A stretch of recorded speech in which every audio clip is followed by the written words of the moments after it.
بسم اللہ الرحمن الرحیم۔ آج ہم صرف میں سے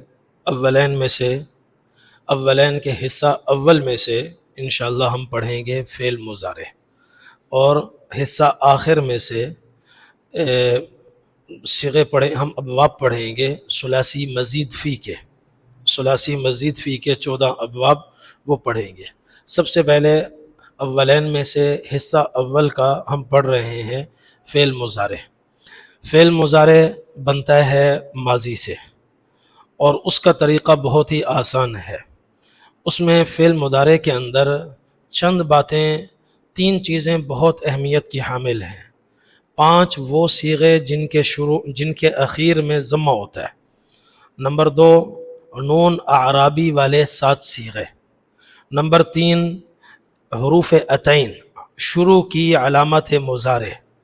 تو فعل مضارع کے شروع میں بھی کچھ کارروائی کرنی پڑتی ہے، ماضی کے پہلے صیغے کو لے کر اس کے شروع میں بھی کچھ کارروائی کریں گے، کچھ اخیر میں کارروائی کریں گے، تب ماضی سے فعل مضارع بن جائے گا۔ شروع کی کارروائی کیا ہے؟ شروع کی کارروائی یہ ہے کہ 4 ہیں علامات مضارع شروع میں۔ نمبر 1 یا، نمبر 2 تا، نمبر 3 حمزہ، نمبر 4 نون۔ ان 4 کو کہتے ہیں حروف عطین۔ یہ صیغے کے شروع میں ہم نے لگانی ہے، چاروں ایک ساتھ نہیں لگانی۔ یا فعل مضارع کے 14 صیغے ہیں، ان 14 میں سے 4 صیغوں کے شروع میں یا آتا ہے، پھر اس کے بعد تا شروع ہو جاتی ہے۔ تا 5ویں صیغے سے لے کر 13ویں صیغے تک تا آتی ہے، پھر ایک صیغے 13ویں صیغے پر آتا ہے واحد متکلم پر حمزہ، اور 14ویں صیغے پر آتا ہے نون۔ تو یہ 4 شروع کی علامات ہیں، 4 شروع کی علامات ہیں۔ ان 4 کو کہتے ہیں حروف عطین۔ اب شروع میں کیسے لگانا ہے، اخیر میں کیسے علامات لگانی ہے، یہ میں بتاتا ہوں۔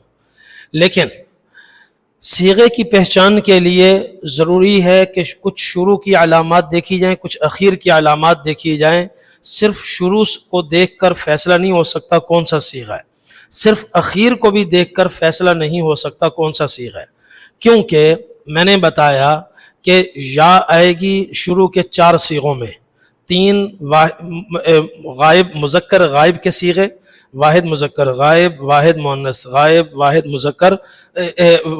مذکر غائب، تثنیہ مذکر غائب، جمع مذکر غائب، اور واحد جمع مؤنث غائب۔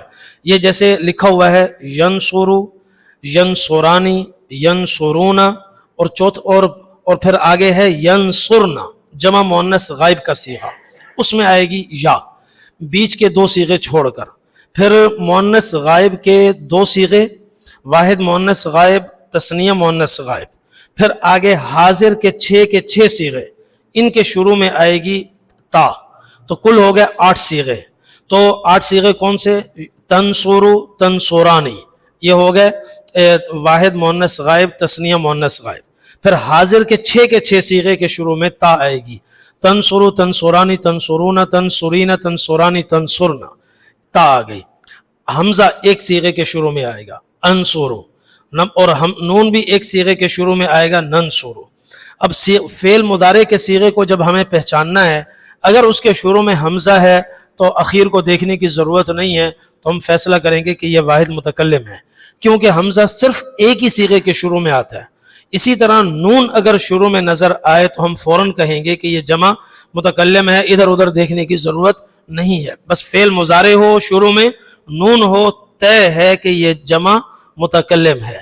فعل مضارع کا صیغہ ہو اور شروع میں حمزہ ہو، طے ہے کہ یہ واحد متکلم ہے۔ لیکن مسئلہ اس وقت ہوتا ہے جب شروع میں یا ہو اور فعل مضارع کا صیغہ ہو۔ اب صرف یا دیکھ کر ہم فیصلہ نہیں کر سکتے کہ یہ کون سا صیغہ ہے، کیوں؟ یا صرف ایک صیغے کے شروع میں ہوتی تو ہم بتا دیتے کہ یہ وہ صیغہ، یا تو آ رہی ہے 4 صیغوں کے شروع میں، تو اب اخیر کی بھی علامات ہمیں دیکھنی پڑیں گی۔ اخیر کی علامات تو شروع اور اخیر دیکھ کر فیصلہ کریں گے کہ کون سا صیغہ ہے۔ اسی طرح تا آ رہی ہے 8 صیغوں کے شروع میں، تو جب تا ہے تو ہمارا ہم 14 میں سے 8 صیغوں کو الگ کر لیں. اب ان 8 میں ہم غور کریں کہ یہ کون سا صیغہ ہے. سمجھ گئے؟ تو اس لیے فعل مضارع کے طریقے کے بیان میں 3 چیزیں بڑی اہمیت کی حامل ہیں، وہ خوب یاد ہونی چاہیے. ایک تو 5 وہ صیغے جن کے اخیر میں ضمہ ہوتا ہے، 7 وہ صیغے جن کے اخیر میں نون اعرابی ہوتا ہے، اور شروع کی حروف عطین علامات، کس صیغے کے شروع میں کون سی علامت آئے گی. اب آ جائیں طریقے کی طرف. ماضی کا پہلا صیغہ لے لیں نصرہ، اس کے شروع میں ہم لگائیں گے حروف عطین میں سے علامات مضارع میں سے کوئی ایک علامت یا لگا دیں. تو نصرہ سے اس کو ساکن کر کے پہلے حرف کو، تو یہ بن جائے گا نصرہ سے ینصر اور تنصر انصر ننصر، یہ ہو گیا.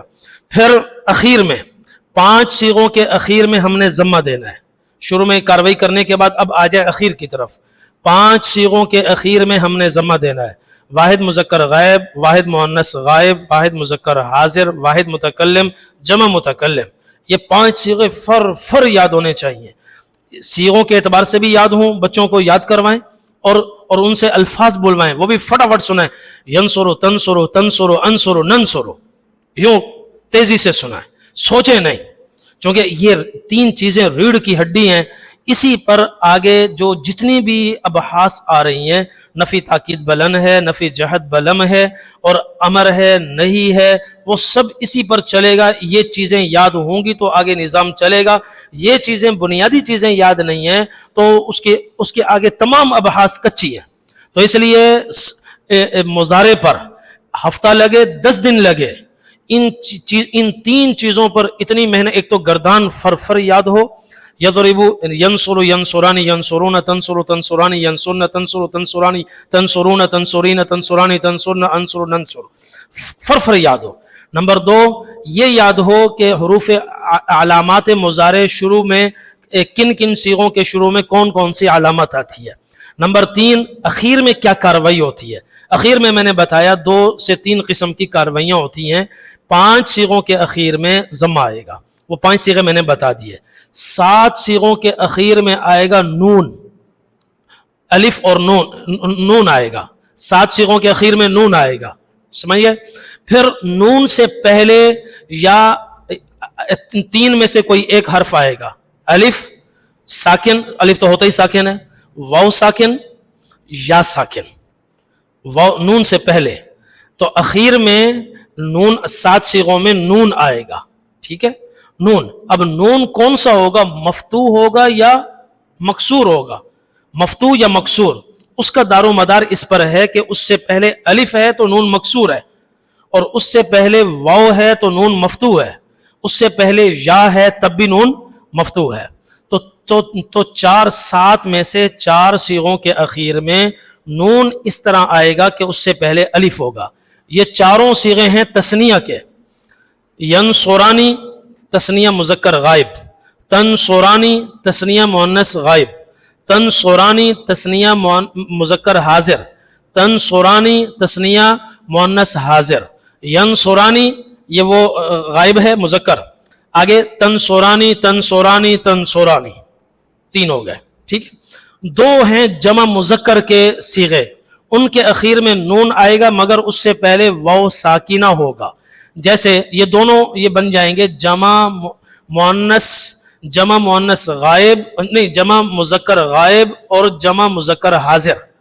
جمع مذکر غائب، جمع مذکر حاضر، وہ جیسے ینصرون تنصرون، 2 صیغوں میں نون مفتوحہ آیا، اس سے پہلے واو ساکن. 7 میں سے 4 پہلے نکلے، 2 اور نکلے، باقی بچا ایک صیغہ 7 میں، وہ ہے واحد مؤنث حاضر کا.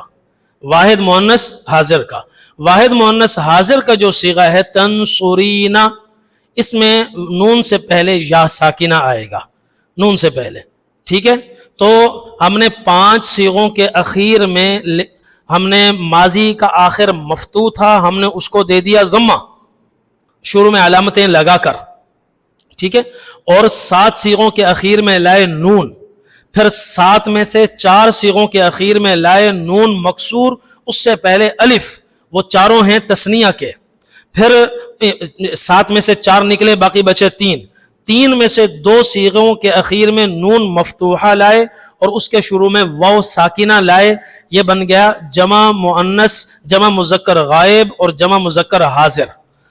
ینصرون تنصرون، تو اخیر میں اگر اب تنصرون ینصرون، ان کے اخیر میں تو بالکل ایک جیسے ہیں، شروع میں یا ہے اور ایک کے شروع میں تا ہے. تو یا والا ہے جمع مذکر غائب اور تا والا ہے جمع مذکر حاضر. یہ شروع اور اخیر دونوں کو دیکھا تو فیصلہ ہوا. پھر 7 میں سے 4 پہلے نکلے، 2 پھر نکلے، ایک صیغہ رہ گیا، اس کے اخیر میں ہم نے نون مفتوحہ لگایا، اس سے پہلے یا ساکنہ لائے، تو وہ بن گیا تنصرینا. شروع میں تا ہے، چونکہ حاضر کے تمام صیغوں کے شروع میں تا آتی ہے. یہ ہے واحد مؤنث حاضر کا صیغہ. تو 5 اور 7 کتنے ہو گئے؟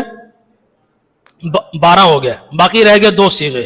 2 صیغے کون سے رہ گئے؟ جمع مؤنث غائب اور جمع مؤنث حاضر.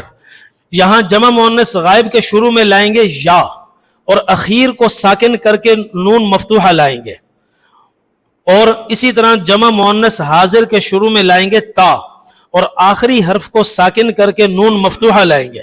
تو یہ ہو جائے گا ینصرنا اور تنصرنا.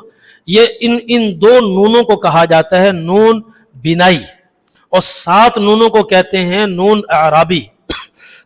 اعرابی اس لیے کہتے ہیں، اس کو آسان لفظوں میں یوں کہتا ہوں، گرتا پڑتا نون. کبھی ہوگا کبھی نہیں ہوگا، کبھی ہوگا کبھی نہیں ہوگا، کبھی اس پر حملہ ہوگا نون گر جائے گا، کبھی وہ حملوں سے آزاد ہوگا تو نون واپس آ جائے گا. سمجھ گیا؟ حروف جوازم اس پر داخل ہوں گے نون گر جائے گا، اوپر عوامل نواسب داخل ہوں گے پھر نون گر جائے گا، اور جب وہ ہٹ جائیں گے تو پھر نون واپس آ جائے گا. یہ 7 نون آتے جاتے رہیں گے، آتے جاتے رہیں گے. جب نون نہیں ہوگا تو پھر ہم صیغے کی پہچان کس سے کریں گے؟ اخیر میں الف، شروع میں یا، تو یہ تثنیہ مذکر غائب ہے. شروع میں تا اور اخیر میں الف، تو وہ صیغہ تثنیہ مؤنث غائب کا بھی ہو سکتا ہے، تثنیہ مذکر حاضر کا بھی ہو سکتا ہے، تثنیہ مؤنث حاضر کا بھی ہو سکتا ہے. کیوں؟ اور پھر ان 3 میں سے کون سا ہے، کلام کو آگے پیچھے پڑھیں گے تو پتہ چل جائے گا یہ کون سا ہے. سمجھ گئے؟ اسی طریقے سے جب نون نہیں ہوگا، اخیر میں ہمیں واو ساکن نظر آئے تو شروع میں دیکھیں گے یا ہے یا تا ہے. اگر یا ہے تو ہم کیا کہیں گے؟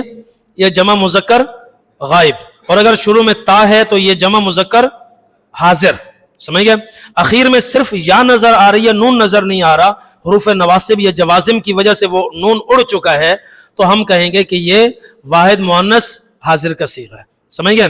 اور جو دو نون جمع مؤنث کے اندر 2 نون آئے، جمع مؤنث، جس کو میں نے کہا یہ نون بنائی ہیں، وہ اٹل نون ہیں اور کڑک دار نون ہیں، چٹان کی طرح جمے ہوئے نون ہیں. کتنے ہی ان پر حملے ہوں، حروف جوازم ان پر حملہ کریں، حروف نواسب حملہ کریں، وہ ان سے متاثر نہیں ہوتے، ہر حال میں وہ جم کر کھڑے رہتے ہیں. ان دور کو کہا جاتا ہے نون بنائی.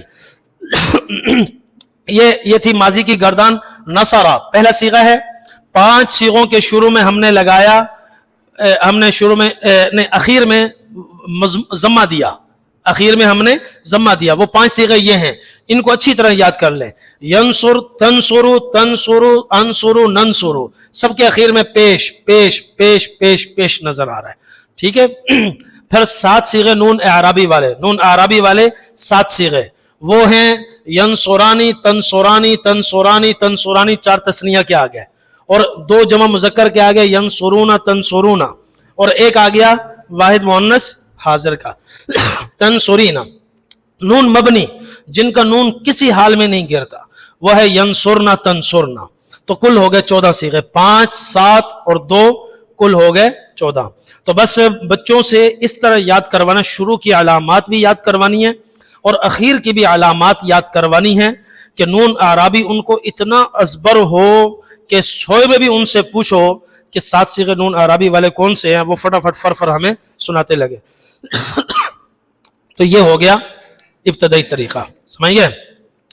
تو ان علامات کو، یہ علامات جتنی ذہن نشین ہوں گی، خاص طور پر یہ 3 چیزیں جتنی ازبر یاد ہوں گی، ان میں نے 3 لکھی ہے نا، 1 2 اور نون عربی کا لکھا ہے. ایک چوتھی چیز ہے حروف عطین، علامات. اس میں حروف عطین کو بھی شامل کریں گے. یہ اس پر جان لگا دینی ہے. ماضی پر بھی جان لگانی ہے، مضارع پر بھی جان لگانی ہے. اور یہ یاد ہوتا ہے اجرا سے، بار بار اجرا، بار بار اجرا. یہ دو پوری صرف کی بنیاد ہے. آگے سب کچھ انہی سے بنے گا. اب ہم جیسے کل آگے چلیں گے، یہ تو آج مضارع کی صرف ایک ہم نے گردان پڑھی ہے، آگے ہم تین ایک ساتھ پڑھیں گے. تین ان سب کے اندر یہ آئے گا نون عربی اور 5 صیغے اخیر میں جن کے ضمہ ہوتا ہے. نون عربی اور 5 صیغے، نون 7 وہ اور 5 وہ، 7 وہ 5 وہ، 7 میں یہ ہوگا 5 میں یہ ہوگا، 7 میں یہ ہوگا 5 میں یہ ہوگا. اس لیے یہ اچھی طرح ذہن نشین ہو. یہ تو ہے مضارع معروف. مجہول بنانا ہے، اس کا قاعدہ بہت آسان ہے. اس کا قاعدہ یہ ہے کہ علامات مضارع کو ضمہ دینا ہے. کبھی ضمہ پہلے سے ہوگا، جیسے یصرف، ضمہ پہلے سے ہے مضارع کے اندر.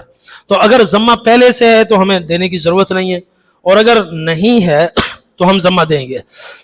جیسے یسمع، اس کے شروع میں ہم ضمہ دے دیں گے. یہ یس ہو جائے گا، یس سے یس ہو جائے گا. اخیر کو رکھنا ہے اپنی حالت پر، اور اس سے پہلے دیکھنا ہے. اس سے پہلے حرف پر فتح دینا ہے. یسمعو سے اخیر سے پہلے فتح، شروع میں ضمہ. علامت مضارع کو ضمہ، باقی کو اپنی حال پہ چھوڑنا ہے. یسمعو سے کیا بنا؟ یسمعو. یفتحو سے کیا بنا؟ ہاں، اخیر سے پہلے یہاں فتح پہلے سے موجود ہے. پہلے سے موجود ہے تو بہت ہی اچھا، ہمارا کام گھٹ گیا، مختصر ہو گیا. اب شروع میں صرف ضمہ دے دیں گے تو کیا ہو جائے گا؟ یفتحو سے، یحسبو سے یحسبو، اور یکرمو سے ضمہ پہلے سے ہے، اور اب صرف اخیر سے پہلے کام کرنا ہے. کیا؟ فتح دینا ہے. تو کیا ہو گیا؟ یکرمو. یصرفو سے یصرفو. یجتنبو سے یجتنبو. یستنصرو سے یستنصرو. ینفطرو سے ینفطرو. یتسربلو سے یتسربلو. یہ ہے مجہول. سمجھ گئے؟ اب معروف اور مجہول میں فرق کیا ہے؟ معنی میں کیا فرق؟ مضارع کے اندر ماضی میں معنی تھا ماضی والا، اس نے کیا، اس نے کھایا، وہ سویا، وہ آیا. یہ سارے صیغے ہیں ماضی کے. مضارع میں کیا ہوگا؟ موجودہ زمانہ اور آئندہ زمانہ دونوں اس میں پائے جاتے ہیں. دونوں میں سے پھر یہاں کون سا معنی ہے وہ کلام کو آگے پیچھے دیکھ کر ہم فیصلہ کریں گے. لیکن اس مضارع کے اندر دونوں معنوں کا احتمال ہوتا ہے. ینصر معروف کا صیغہ ہے. اس کا معنی کیا ہے؟ ناصرہ کا معنی تھا اس نے مدد کی. ینصر کا معنی وہ مدد کرتا ہے، اب بھی کر رہا ہے، مدد کر رہا ہے، مدد کرتا ہے یا کرے گا. یہ معنی بھی اس میں ہے آگے مستقبل کے حوالے سے. کتبہ کا معنی ہے اس نے لکھا.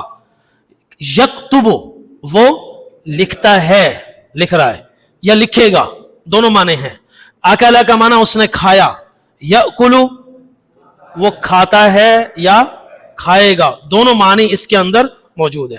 یہ تو ہے مضارع معروف کا معنی. مجہول کا معنی اب یؤکلو کا معنی کھایا جا رہا ہے یا کھایا جائے گا. صحیح ہے؟ کھایا جا رہا ہے یا کھایا جائے گا. یکتب لکھا جا رہا ہے. ہل کتب یکتب. یکتب کوئی پوچھے بھائی وہ تحریر کو تیار ہوئی؟ یکتب بھائی لکھی جا رہی ہے، کام ہو رہا ہے، یہ مطلب ہے. یکتب کون کر رہا ہے اس میں اس کا نہیں پتا. معروف میں پتا ہوتا ہے یکتب فلان، فلان لکھ رہا ہے. یکتب کاروائی لکھنے کی جاری ہے، لکھا جا رہا ہے. سمجھے؟ ترجمہ بھی آپ ایسا کریں جو زبان زندہ ہو، سڑکوں پر، بازاروں میں، گھروں میں بولی جاتی ہو. پرانی 100 سال مردہ زبان اٹھا کر آپ ترجمہ کریں گے تو طلباء پر آپ ایک بوجھ بڑھا دیں گے. ایک تو یہ فن آیا ہے، وہ اس کو بیچارہ اس نے کبھی زندگی میں نہیں سمجھا سوچا کہ ماضی کیا چیز ہے، مضارع کیا چیز ہے، نون اعرابی کیا بلا ہے، اس کو کچھ نہیں پتا. اوپر سے آپ ترجمہ بھی ایسا کریں کہ جو پرانی 100 سال پرانی مردہ زبان ہو، اس کے ذریعے سے جو کتاب میں دیکھا وہی ترجمہ، تو بچے پر بوجھ بڑھ جائے گا. آسان عام زندہ زبانوں میں ترجمہ ہو، چلتی ہوئی زبانوں میں ترجمہ ہو. جیسے میں نے کہا یکتب لکھ رہا ہے بھائی، لکھ رہا ہے. یکتب